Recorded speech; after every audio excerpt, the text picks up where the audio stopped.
Now moving on, the Philippine Army is considering acquiring BrahMos cruise missile systems for coastline defense. India is all set to deliver its first ever order of BrahMos. The Marines of the Southeast Asian country will soon be equipped with 3 batteries of the missiles. The Indian military is willing to provide operational and cybersecurity training to the armed forces of the Philippines as the two nations further deepen their defense engagement. The BrahMos missile deal removed any doubt that India-Philippines ties are certainly on sturdy ground.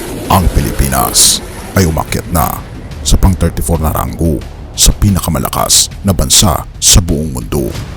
Ito'y ayon sa JFP review na may power index score na 0.4691 at lalo pang lumalakas ang Pilipinas dahil sa mga armas na ibinibigay ng ibang mga bansa. At nito lamang, ang India ay magbibigay daw ng mga BrahMos, ang pinakamabilis na supersonic cruise missile sa buong mundo. At ito ay i-deliver sa loob ng 10 araw. Ano nga ba ito at bakit nagpapalakas ang Pilipinas? Atin itong pag-usapan, mga kaibigan.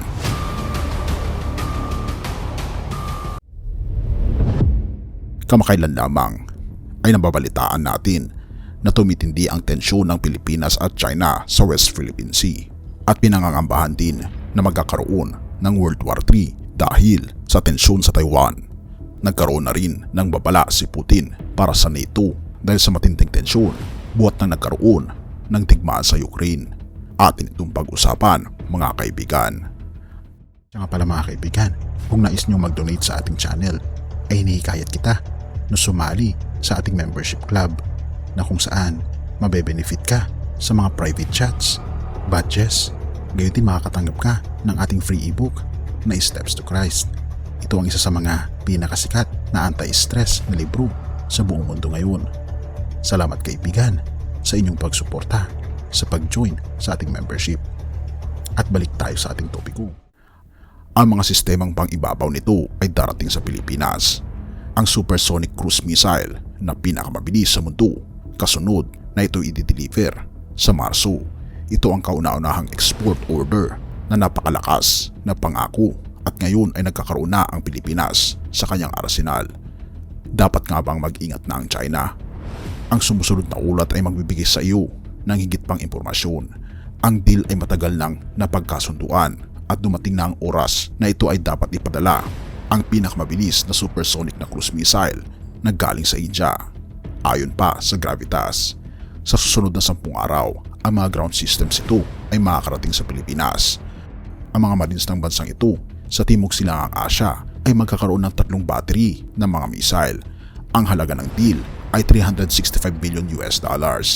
At ito ang kauna-unahang uri nito.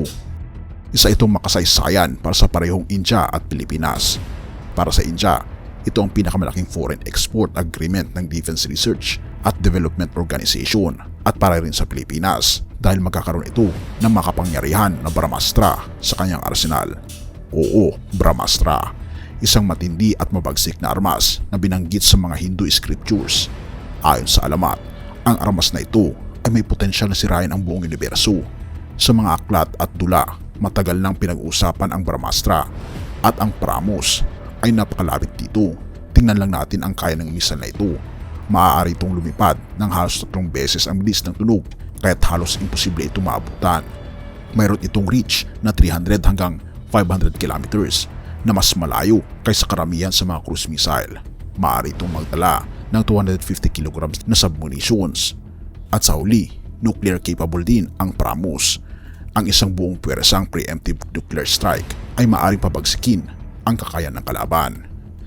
Ang BrahMos ay may iba't ibang anyo. Maaring ito ay ship-based, land-based, air-launched at submarine-based. Ano ang eksaktong matatanggap ng Pilipinas? Ang shore-based anti-ship variant. Ang deal ay nagpapakita na ang Pilipinas ay nagtatangkang palakasin ang kanyang kakayahan sa depensa. Ito ay dahil ang bansang ito sa Timog Silangang Asya ay matagal nang naharap sa isang maselan na takdang gawain na angkop sa pag-navigate sa magkaibang interes ng Beijing at Washington sa nagdaang taon. Mas lumakas ang defense partnership sa pagitan ng Pilipinas at Estados Unidos at may ilang beses ding nagkaroon ng tensyon sa pagitan ng China at mga sasakyang Pilipino sa South China Sea. Noong nagdaang buwan lamang, tinadyakan ng water cannon ng Chinese Coast Guard ang isang bangka ng Pilipinas. Sa ganitong sitwasyon, sinusubukan ng Pilipinas na i-modernize ang kanyang military capabilities. Hindi lamang ito ang angkin ng BrahMos, kundi plano rin nilang kunin ang American HIMARS o MLRS at ang M142 High Mobility Rocket Artillery System. Inihayag ng Army Chief na si Romeo Brawner noong nakaraang taon na bukod dito, ang Pilipinas ay nais ding bumili ng 7 na ALH Mk2 choppers mula sa India. Ang helicopter ay may high-tech surveillance radar at maaring makakita at makakilala ng mga sasakyang pandagat hanggang sa layong 120 nautical miles. Bukod dito, maaring gamitin ng mga helicopters na ito para sa mga long-range search at rescue operations, na ang ulat na ito ay nagmula sa WION World.